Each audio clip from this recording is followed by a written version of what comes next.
जनाबाई की कथा सुनी है? महाराष्ट्र की भक्त हुई श्री जनाबाई। ऐसा सुंदर ठाकुर जी के प्रति भाव रखती थी। आप आषाढ़ की एकादशी के दिन अपने माता पिता के साथ गई पंढरपुर। आषाढ़ की एकादशी सबसे ज्यादा भीड़ होती है पंढरपुर में, और जानबूझ करके भीड़ में अपने माता पिता का हाथ छोड़ दिया ताकि मैं खो जाऊं। कैसी भक्त हैं छोटी सी जनाबाई। माता पिता तो व्याकुल हो गए, कहां गई हमारी जना, कहां गई। और जैसे ही माता पिता खोए, जनाबाई नाचने लगी, अब मैं अकेली हूं, अब मैं विट्ठल को पाऊंगी। छोटी सी 9 साल की 8 साल की जनाबाई भीड़ में 3 दिन तक ढूंढते रहे माता पिता, जनाबाई मिली नहीं, इतनी भीड़, माता पिता छोड़ के चले गए। लेकिन जनाबाई बड़ी प्रसन्न थी। मुझे बहुत अच्छा लगता है, पंडरीनाथ भगवान के कितने भी भक्त हैं, हमारे विट्ठल भगवान ऐसे खड़े हैं। कभी जाइए महाराष्ट्र में, दर्शन कीजिएगा, बहुत सुंदर ठाकुर जी हैं। एकमात्र ऐसा मंदिर है भारत में जहां प्रत्येक दर्शनार्थी को गर्भगृह में जाके ठाकुर जी को अंक में लगाने का, अंक में भरने का अधिकार है। सब ठाकुर जी को गले लगा सकते हैं। 2 हैं स्थान, 2 स्थान ऐसे हैं भारत में जहां ठाकुर जी को आप गले लगा सकते हो। पहला महाराष्ट्र में पंढरपुर, और दूसरा हमारे व्रजमंडल में श्री गोवर्धन। आप जाओ, गिरिराज जी को गले लगा लो, कोई नहीं रोकेगा आपको। बाकी आप कहीं गले लगाने के लिए गए तो हो सकता है परम पद पई हो, परम पद ही हो जाएगा। एक जगह और था जगन्नाथपुरी में, परंतु फिर शंकराचार्य भगवान ने कहा कि लोग बाग जाने क्या खा के पी के कैसे भी आते हैं, और कई बार विधर्मी लोगों को जब पता चलता है कि भाई ऐसा कोई नियम है कि भीतर गर्भगृह में कहीं वो दूषित भाव से या कुछ उपद्रव करने ना आ जाए, इसलिए बंद कर दिया। तो जनाबाई खो गई।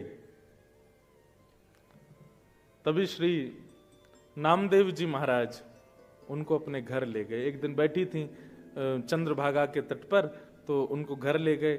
घर जाकर के रहने लगी, खूब आनंद करती थी जनाबाई।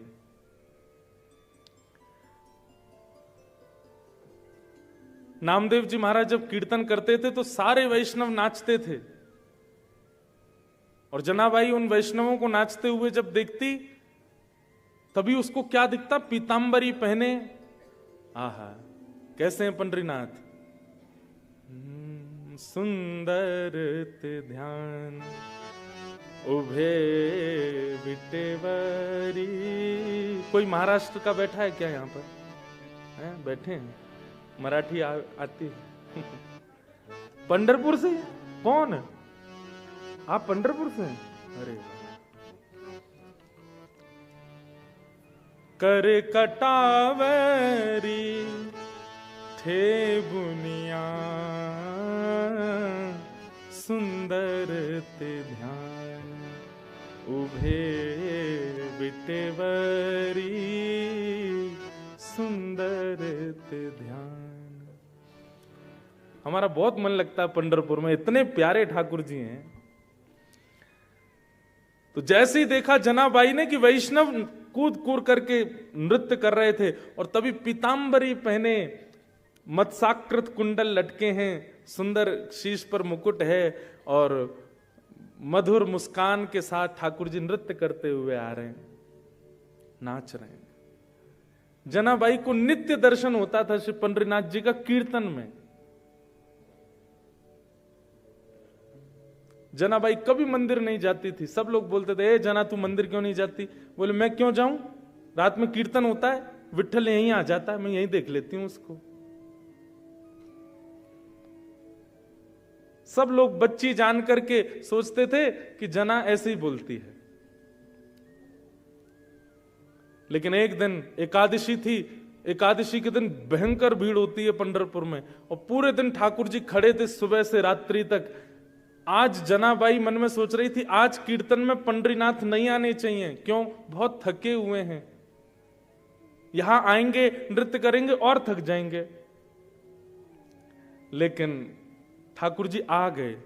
तो जैसे ही ठाकुर जी आए तो जना दौड़ी दौड़ी गई, नामदेव जी से बोली कीर्तन बंद कर दो। नामदेव जी बोले क्यों?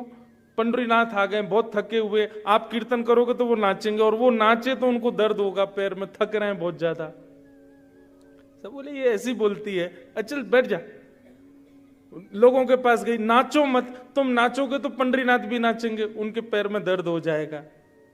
लेकिन किसी ने जनाबाई की बात नहीं मानी। जब कीर्तन विश्राम हुआ, दूर बैठी जना जोर जोर से रोने लगी। अरे कोई जाके मंदिर में पुजारियों को बोल दो घी की मालिश कर दें, पैर में इत्र लगा दें, आज पंडरीनाथ बहुत थक गए हैं। लेकिन जना की बात कौन समझे। अर्धरात्रि का समय, जना रोते रोते रोते सोच रही है आज मेरे पंडरीनाथ विट्ठल के पैरों में दर्द हो रहा होगा। तभी देखते हैं कि द्वार पर साक्षात पंडरीनाथ आ गए और जनाबाई के सामने आकर के अपने दोनों पैर उसकी गोद में रख दिए। बोले ले दबा पैर, बहुत रो रही है सुबह से, दबा ले, जितनी मेरी थकान सब दूर कर दे। और जनाबाई ने ठाकुर जी के चरण, मुझे इतनी प्रिय लगती है जनाबाई के भाव। ये सब कहां से प्रकट हुए हैं? ये नवदा भक्ति जिनके चित्त में है वहीं से प्रकट हुए हैं।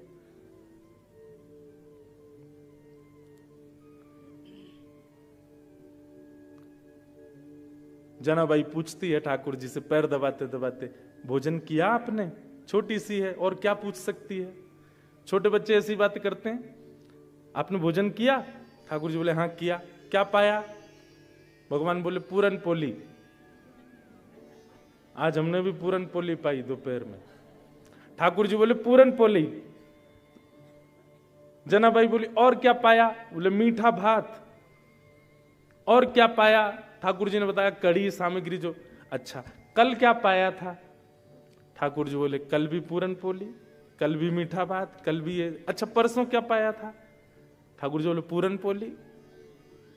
जनाबाई बोली बस पूरन पोली पाते हो आप? बोले क्या करें, मंदिर में यही बनता है। अरे मेरे विठोबा का मन भर गया होगा, पूरे दिन पूरन पोली मैं कुछ नया पवाऊं आपको, लेकिन आपको मेरी सहायता करनी पड़ेगी, अकेली हूं, छोटे से हाथ हैं, कैसे बनाऊंगी? ठाकुर जी बोले बताओ क्या करना। ऊपर से जाओ कंडे ले आओ, गोबर के उपले होते हैं ना। ठाकुर जी गए, उपले लेकर के आए, कंडा चेताया, चूल्हा जलाया, और ठाकुर जी बैठे हैं, जना की ओर देख रहे हैं। देखो बंधुओं, भक्ति का स्वरूप कैसा होना चाहिए। आप ठाकुर जी के पीछे पीछे ना चलो, ठाकुर जी आपके पीछे पीछे चले।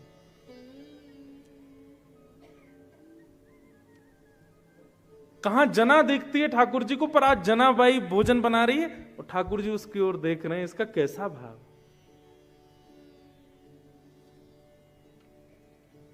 ऐसी जनाबाई किसने नहीं गाया ठाकुर जी को।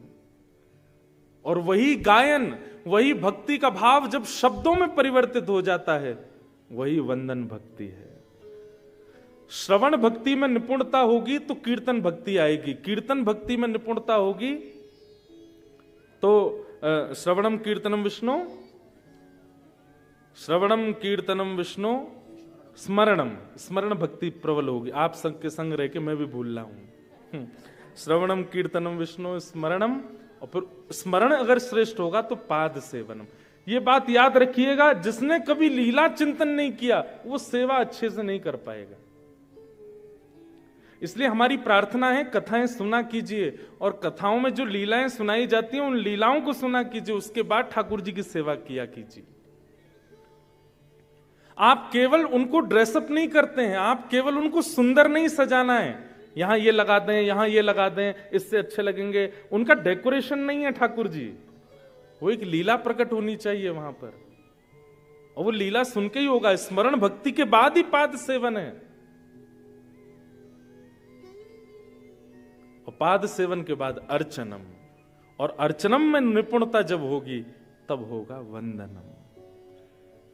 आप शब्द प्रकट कर ही नहीं पाओगे अगर ये बाकी की भक्तियां निपुणता से आपके पास नहीं आई तो। राधाष्टमी का दिन था, हमारे लाल जी किशोरी जी बने थे, चुनरी ओढ़ करके, नथ पहन करके, बढ़िया सुंदर श्रृंगार धारण करके। उस दिन मन में भाव आया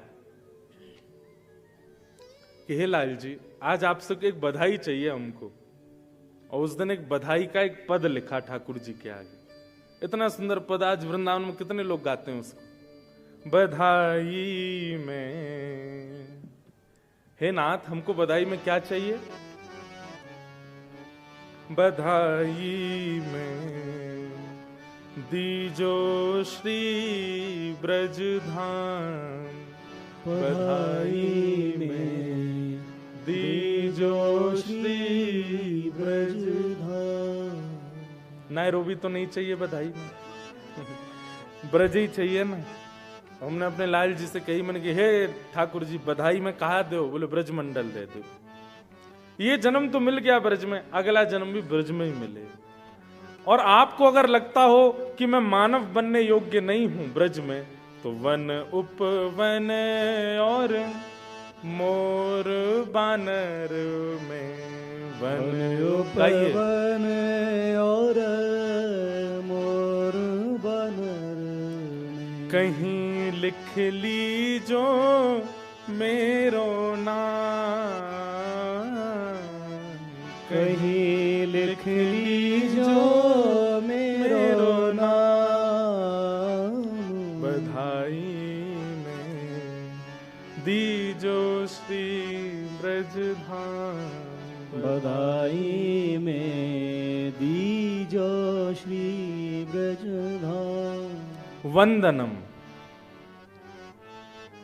तो एक प्रकार से ये कह दिया जाए तो कोई अतिशयोक्ति नहीं कि भक्ति पथ पर वंदन प्रारंभ हो जाना एक पड़ाव है। आपके शब्द अब प्रकट होने लगे हैं, अब आप ठाकुर जी को अपने भावों से कुछ गा करके रिझाने लगे हो। और एक बात, आपकी वंदन भक्ति उचित है इसका प्रमाण कैसे मिलेगा? क्योंकि लोग तो कुछ भी लिख देंगे, फिर उल्टा सीधा जो मन में आएगा लिख देंगे।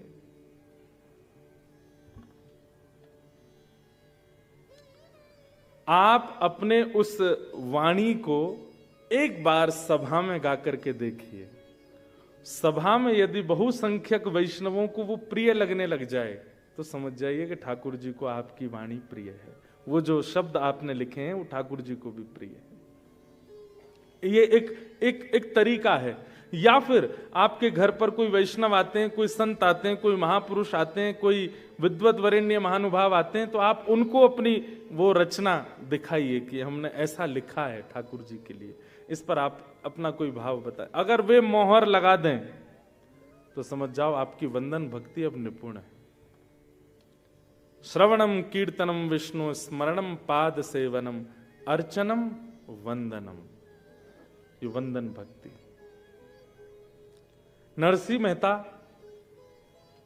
राग केदार गाते थे और केदार राग में भी ठाकुर जी को सुंदर सुंदर भाव बना करके सुनाते थे। ठाकुर जी अपनी माला ढीली कर देते थे।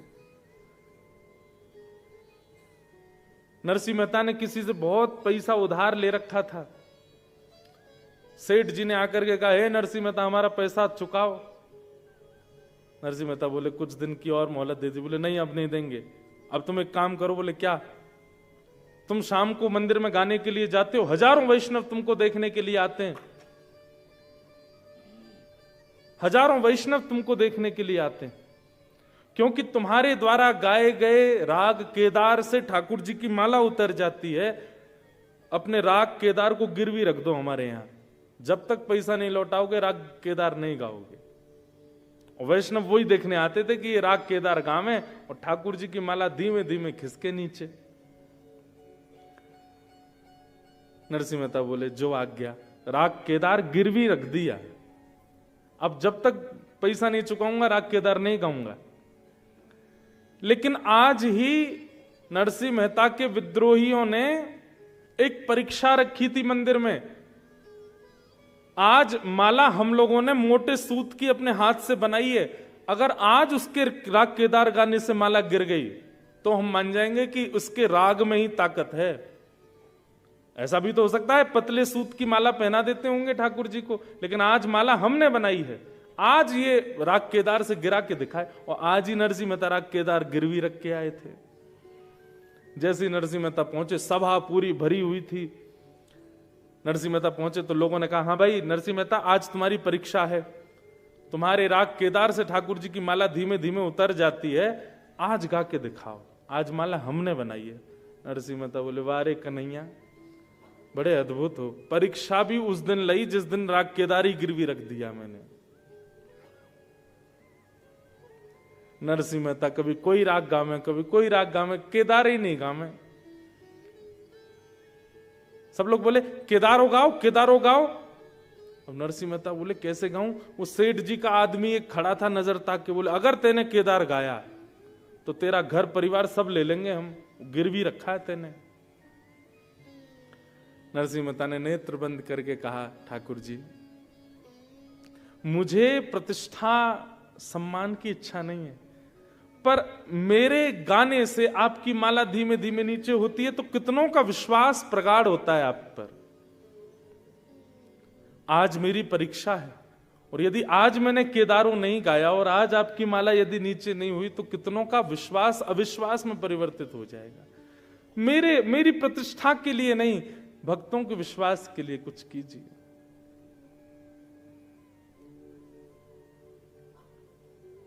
एक रूप में तो ठाकुर जी मंदिर खड़े थे, दूसरे रूप में ठाकुर जी नरसिंह मेहता का रूप धारण करके गए और उस सेठ जी के यहां जाकर के जितना उसका पैसा था सब दे दिया। बोले सुनो, राग केदारा हमारा मुक्त करो। राग केदारा मुक्त करवा करके और किसी वैष्णव को दे करके और कहा कि अभी मंदिर में नरसिंह मेहता बैठे हैं और वो राग केदार गाने के लिए तत्पर, उनको जाके दे दो। तभी किसी ने जाकर के वो पर्ची दी, उसमें लिखा था राग केदारा मुक्त हुआ और उनके सिग्नेचर थे सेठ जी के। तुरंत जैसे ही गाया नरसिंह मेहता ने राग केदार, गाते ही ठाकुर जी की मोटे सूत की माला भी धीमे धीमे धीमे धीमे उतरने लगी और हजारों लोगों का जो विश्वास था ठाकुर जी के प्रति और प्रगाढ़ हो गया। पर नरसिंह मेहता बोले, ये मेरा राग मुक्त कैसे हुआ? पैसा तो जमा किए नहीं मैंने। दौड़े दौड़े सेठ जी के पास गए, सेठ जी आपने बड़ी कृपा की, हमारी लाज रखी। सेठ जी बोले, नहीं नहीं, लाज क्या रखी, आपने पैसा चुका दिया तो हमने भी मुक्त कर दिया। बोले हमने कब चुकाया? बोले आप आए थे, आप यहां बैठे भी थे और आज आप थोड़े क्रोध से में बैठे थे, दोपहर में इतना क्रोध में मैंने आपको देखा नहीं। नरसिंह मेहता बोले, मैं तो मंदिर में बैठा था, फिर कौन आया? ठाकुर जी आए थे। ठाकुर जी नरसिंह का रूप धारण करके गए। तो सोचो, वंदन भक्ति जिसके चित्त में है उसके लिए ठाकुर जी कहां तक पहुंचते। वंदन भक्ति के लिए एक ही उपाय है, पिछली 5 भक्ति जो हैं वो प्रबल रूप से सुदृढ़ होनी चाहिए। श्रवणम कीर्तनम विष्णु स्मरणम पाद सेवनम अर्चनम वंदनम। अगले वर्ष जब हम नायरोबी आए तब तक कुछ वैष्णव जो आप लोगों में से जिन्होंने 3 दिन कथा अटेंड करी, खूब भाव से की और जो चाहते हैं कि ये नवदा भक्ति उतरे हमारे अंदर, कुछ लिखिएगा ठाकुर जी के लिए छंदबद्ध होकर के। और ऐसे नहीं कि बैठ गए आज से ही हो जाएगा, कल से लिखना प्रारंभ कर दोगे, ऐसा नहीं होगा। कोई कवि बैठा हो तो कुछ कह नहीं सकते हम। थोड़ा थोड़ा भाव बनाइएगा उसमें, थोड़ा थोड़ा चिंतन किया कीजिएगा लीलाओं का, अपने ठाकुर जी का श्रृंगार करके फिर विचार किया कीजिएगा, आज ऐसी पोशाक क्यों है, आज ऐसा श्रृंगार क्यों है, और फिर उस पर चिंतन करके कुछ लिखिएगा, प्रकट होगा भाव। वंदन भक्ति, वंदन भक्ति का एक रूप तो है कुछ पद निर्माण या भक्त कीर्तन निर्माण करके ठाकुर जी को श्रवण कराना। अच्छा, एक चीज इस पर विशेष ध्यान रखना, फिल्मी तर्जों पे मत बनाना है।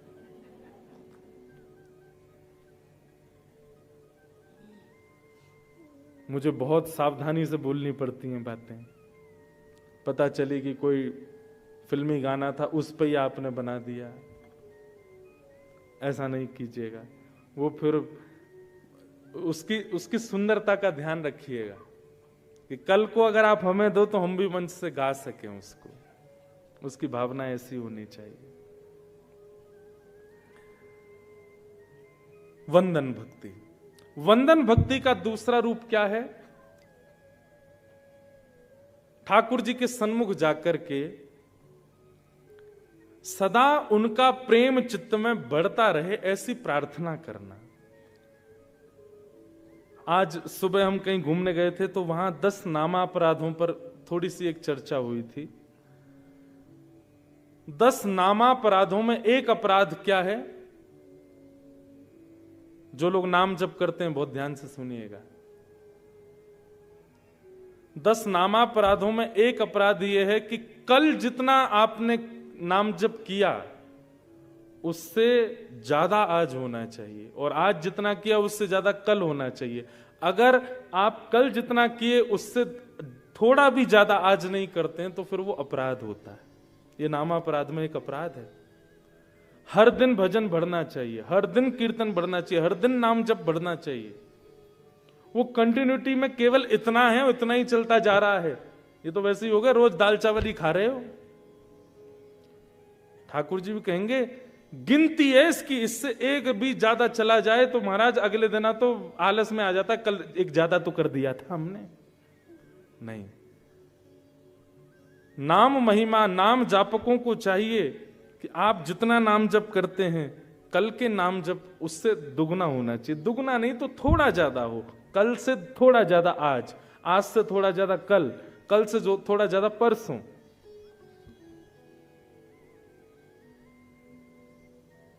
नामापराध में एक अपराध कि आज जितने प्यारे ठाकुर जी आपको लग रहे हैं कल उससे दुगने प्यारे लगने चाहिए।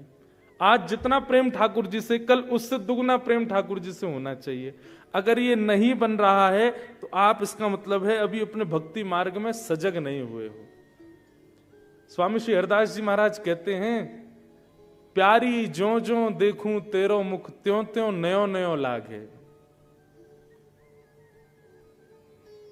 हर क्षण, हर स्थिति, हर दिन ठाकुर जी नवीन प्रतीत होते हैं। तो ठाकुर जी से यही वंदना करो कि हे नाथ, आपका और मेरा जो प्रीति है, जो प्रेम है, वो हर दिन बढ़ता रहे, कभी घटे ना। मुझे हर दिन आप और प्रिय लगो, मुझे आप और ज्यादा अपनी ओर खींचो। ये वंदना का भाव होना चाहिए। इसके अलावा आप ठाकुर जी से कोई संसारी वस्तु कामना ना करें। केवल कामना करें तो अपने भक्ति के वर्धन की कामना करें कि मेरा प्रेम नित्य बढ़े। संसारी प्रेम ऐसा होता है ज्यों ज्यों प्रेमी समीप आता है प्रेम घटता है, पर भक्ति का प्रेम ऐसा ज्यों ज्यों ठाकुर जी समीप आते हैं प्रेम और बढ़ता है। और यदि वो नहीं बढ़ रहा है तो इसका मतलब है कहीं चूक कर रहे हो आप। तो वंदना नित्य यही होनी चाहिए कि मेरा प्रेम नित्य बढ़े ठाकुर जी आपसे।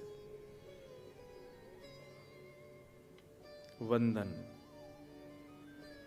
और वंदन के बाद आता है पाद सेवनम। नहीं, वंदन के बाद आता है श्रवणम कीर्तनम विष्णु स्मरणम पाद सेवनम अर्चनम वंदनम दास्यम। दास्य भाव। दास्य का मतलब क्या होता है? पूर्ण समर्पण। मेरे मन की अब कोई इच्छा नहीं है, मेरी निज कोई इच्छा नहीं है। जो मेरे स्वामी की इच्छा है वही मेरी प्रबल इच्छा है, जो मेरे स्वामी चाहेंगे वही मैं करूंगा। यह दास्य भाव है। श्रीमद् भगवत गीता में जो जो उपदेश ठाकुर जी के द्वारा हैं उन, अब मेरी एक बात सुनिएगा। दास्य भाव में प्रारंभिक स्थिति कैसी होनी चाहिए? प्रारंभ दास्य का कैसा होना चाहिए कि ठाकुर जी के सीधे आप दास नहीं बन पाओगे। वो ठाकुर जी फिर बहुत ज्यादा ही कठिन आपको मार्ग बता सकते हैं। इसलिए दास्य के रूप में सबसे पहले गुरु के दास बनो। गुरु की आज्ञा के प्रति, गुरु के वचनों के प्रति, गुरु की वाणी के प्रति दास्य भाव रखो। ठाकुर जी के प्रति बाद में रख लेना, दास्य भाव गुरु को प्रदान कर दीजिए। गुरु के वचन अटल कर मानो, गुरु के वचन अटल कर मानो, साधु समागम की जय, साधु समागम की। सूरदास जी कह रहे हैं, मन रे कृष्ण नाम कह लीजे, राम नाम कह लीजिए, गुरु के वचन अटल कर मानो। बहुत ध्यान से सुनिएगा। सातवीं भक्ति जो दास्य है, ये आप गुरु को अर्पित कर दीजिए, गुरु की आज्ञा के प्रति।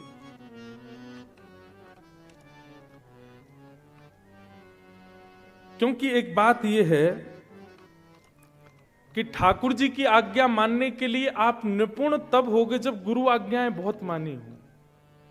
मैं एक भाव कहता हूं कि कहीं भी किसी को जॉब मिलती है तो जो वहां हायर करने वाले होते हैं वो आपका पहले रिज्यूम चेक करते हैं और रिज्यूम में ये देखते हैं कि आपने पहले कितनी जगह काम किया है और कैसा काम किया है।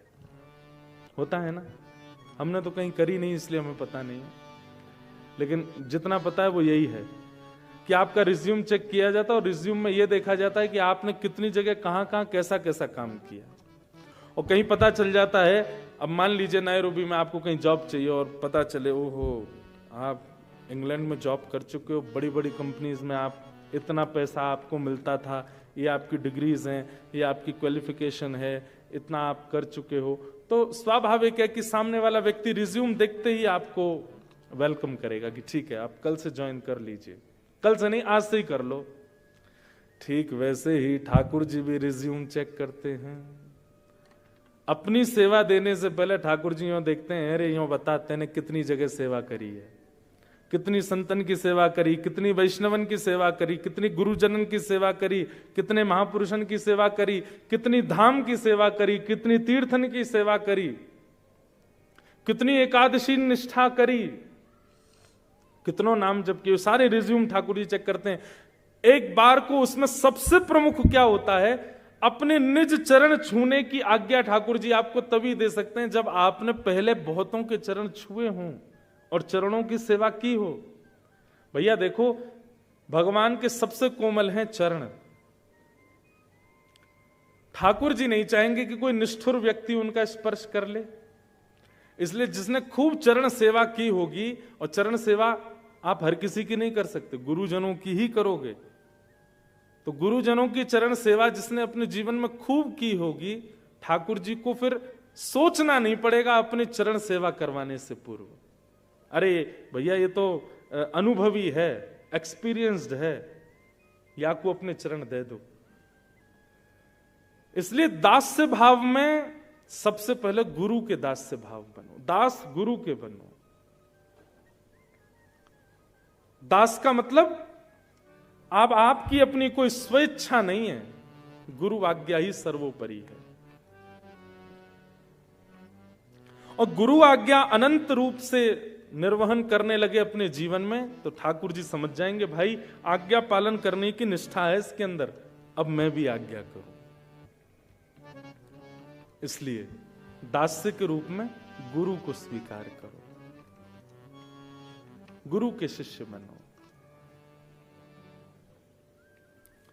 कितने गुरु अर्चकों ने ठाकुर जी को प्राप्त कर लिया, उन्हीं में एक का चरित्र हमने खूब सुनाया, भोंदू, जिसने केवल अपने गुरु की आज्ञा मान करके ठाकुर जी को प्राप्त कर लिया। नित्य बैठता था गौशाला में सेवा करने वाला भोंदू, नित्य सत्संग सुनता था। गुरु जी बताते थे, कभी कथा में कोई प्रसंग, कभी कथा में कोई प्रसंग। एक दिन गुरु जी सुना रहे थे, ठाकुर जी गैया चराने के लिए भांडीर वन गए। भांडीर वन नाम सुनते ही भोंदू के कान खड़े हो गए, बोले जे भांडीर वन में तो मैं भी गैया चरावे जाऊं, मुझे तो ठाकुर जी मिले ना है वहां पे। तो वो और ध्यान से सुनने लगा। तो गुरु जी बता रहे हैं, भांडीर वन में ठाकुर जी गैया चराने गए हैं और ठाकुर जी का स्वरूप कैसा लग रहा है, बोले तम गो रजत छुरित कुंतल बद्ध बरह वन्य प्रसून रुचिरे क्षण चारु हासम।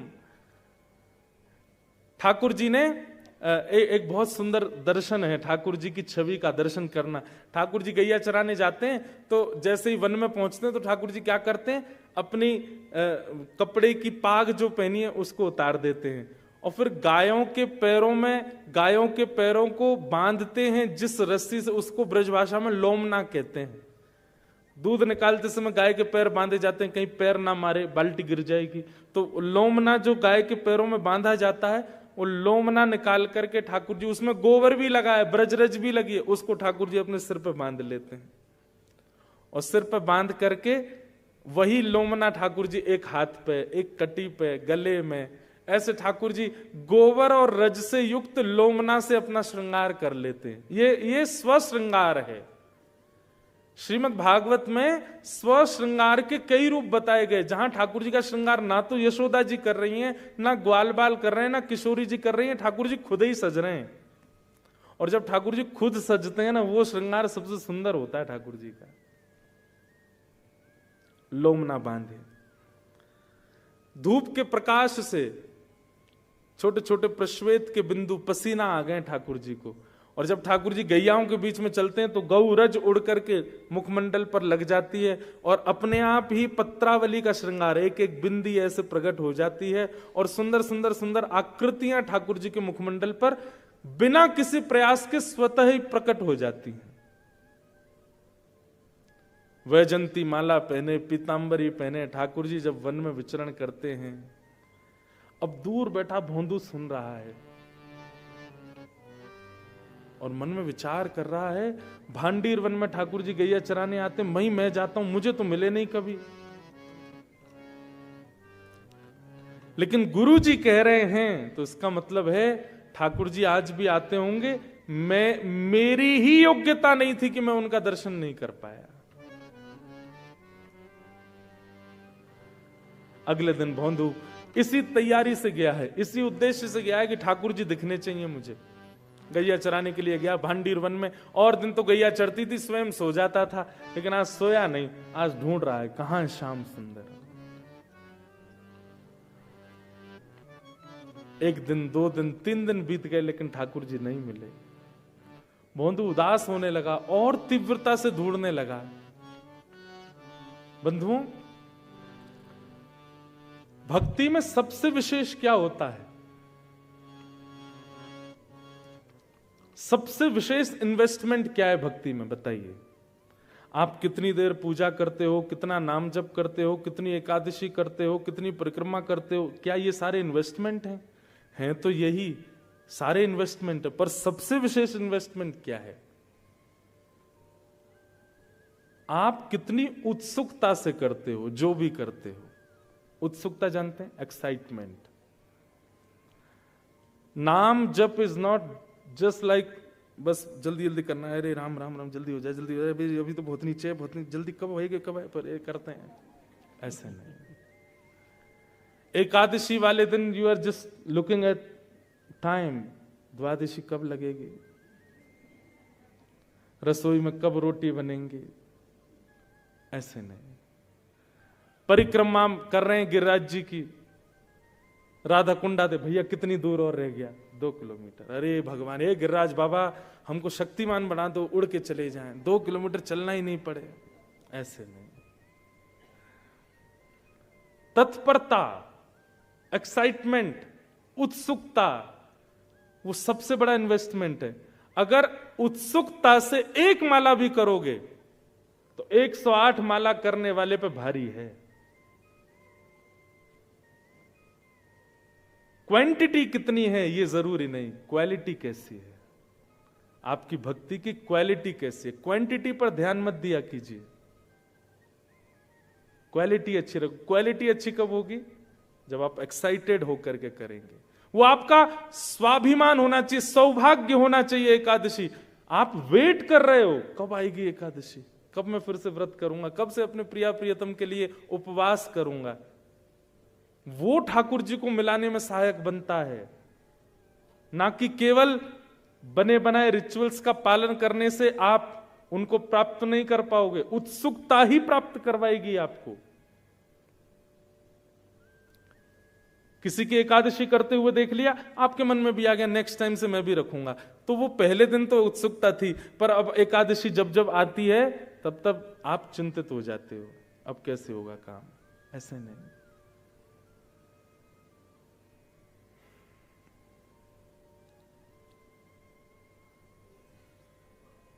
उत्सुकता। आज भोंदू गया है वन में और बहुत उत्सुकता से ढूंढ रहा है, कहाँ है ठाकुर जी, कहाँ मिलेंगे। कहीं से जरा सी भी कोई ध्वनि आ जाती है, गायों की आवाज आ जाती है, भोंदू दौड़ करके जाता, इधर तो नहीं, उधर तो नहीं, यहां तो नहीं बैठे। गुरुजी बता रहे थे कदम वृक्ष के पास रहते हैं, जितने कदम वृक्ष थे भांडीर वन में सब ढूंढ लिए। गुरुजी बता रहे थे उनको कन्नेर के पुष्प बहुत प्रिय लगते हैं, तो कन्नेर के पुष्प जहां थे वहां चला जाता। इतनी उत्सुकता से ढूंढ रहा था, बार बार सूर्य नारायण से कह रहा है अस्त मत होइएगा, शाम मत होने दीजिएगा, क्योंकि शाम हो जाएगी तो मुझे जाना पड़ेगा वापस, आज भी ठाकुर जी नहीं मिलेंगे। इतनी उत्सुकता से ढूंढ रहा था ठाकुर जी को, ठाकुर जी से रहा नहीं गया।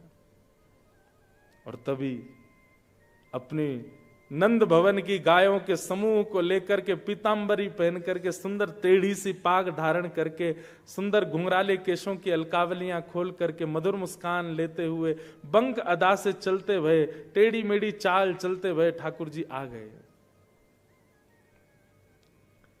अच्छा बंधुओं, ठाकुर जी चलते कैसे हैं? अगर हम कहते हैं कि टेढ़े मेढ़े चलते हैं, तो अगर आप टेढ़े मेढ़े चलते किसी व्यक्ति को देखोगे तो हंसी आ जाएगी उसको देख के। ठाकुर जी चलते कैसे हैं? जितने आभूषण पहने हैं ठाकुर जी ने, उन सबका स्वर प्रकट होना चाहिए, ये पूरा पूरा ध्यान रखते हैं ठाकुर जी, ऐसे चलते हैं। दूसरी बात, वो सीधे सीधे जैसे हम चरण रखते हैं ऐसे नहीं, वो जब चलते हैं तो पृथ्वी को देखते हैं। जहां कहीं भी, ये पृथ्वी कौन है? भूदेवी, भगवान की पत्नी है। जहां कहीं भी भूदेवी में ठाकुर जी को जरा सा भी गड्ढा दिखाई देता है तो अगला चरण वहीं रखते हैं। क्यों? ठाकुर जी के मन में भाव आता है ये हमारी पत्नी है, इसको पीड़ा हो रही है, इसकी पीड़ा का एक ही निवारण है, हमारे चरण स्पर्श। तो ठाकुर जी बांके बिहारी कैसे बन गए? ठाकुर जी जब चलते हैं ना तो एक पांव यहां, दूसरा पांव वहां, तीसरा पांव वहां, चौथा पांव वहां, ऐसे करते हुए ठाकुर जी चलते हैं, टेढ़ी मेढ़ी सी चाल चलते हैं, इसलिए बांके बिहारी हैं। और सर्वांगीण अंग के जितने भी आभूषण है सबकी ध्वनि प्रकट होती है उस समय। ठाकुर जी आए, भोंदू देख करके आनंदित हो गया। क्या रूप माधुरी, क्या ललित माधुरी, क्या वेणु माधुरी, क्या त्रिभंग माधुरी। जैसे गुरु जी ने बताया था वैसा ही स्वरूप बिल्कुल। ठाकुर जी आए, आकर के भोंदू के पास आके खड़े गए, अरे तेरो नाम कहा है? भोंदू भूल गया, अपना नाम ही भूल गया। मेरो नाम कहा है? बोले वही तो कह रहा हूं, तेरो नाम कहा है? मेरो नाम सोचन दो, न सोचने दो। ठाकुर जी इतनी जोर से ऐसे, अच्छा अपना नाम ही भूल गो। ठाकुर जी का रूप ही ऐसा है। कई एक भजन बनाया था, राम आएंगे तो अंगना सजाऊंगी, राम आएंगे तो दीप जलाऊंगी, राम आएंगे तो ऐसे, बहुत अच्छा भजन था। पर मेरे मन में आया ये प्रैक्टिकल नहीं है। राम आएंगे तो सब कुछ भूल जाऊंगी। राम आकर के भी आपको याद कैसे रह सकता है कि अंगना सजाना है? राम आके आपको कैसे याद रह सकता है कि आपको भोजन बनाना है? तो समझना कोई और ही आया, राम जी नहीं आए। विदुरानी के घर गए थे, पाटा उल्टा रख दिया ठाकुर जी को बैठाने को, बैठ गए। ठाकुर जी बोले काकी जी भूख लगी है, जल्दी कुछ लाओ। विदुरानी केले लेकर के आई और छिलके खिला रही है ठाकुर जी को, केले दूर फेंक रही है। ठाकुर जी प्रेम से पा रहे हैं। इतने में विदुर जी आ गए। विदुर जी आके बोले अरे क्या कर दिया, पहली बार ठाकुर जी घर पे आए, छिलका खिला दिया उनको। रोने लगी सिर पकड़ के, मैं क्या बताऊं, मुझे तो मैं अपनी स्थिति में ही नहीं हूं, मुझे पता ही नहीं मैं क्या कर रही हूं। विदुर जी बीच में आए, ठाकुर जी को कहा ठाकुर जी छिलका छोड़ो, लो लो केला खाओ। ठाकुर जी केला पाए, एक बार पाते ही ठाकुर जी बोले काका जी बिल्कुल स्वाद ना आ रहा। काकी जो छिलका खिला रही ना वहां में ज्यादा स्वाद। क्यों? ये तन बेसुध जब हो जाता है कृष्ण प्रेम तभी प्रारंभ होता है।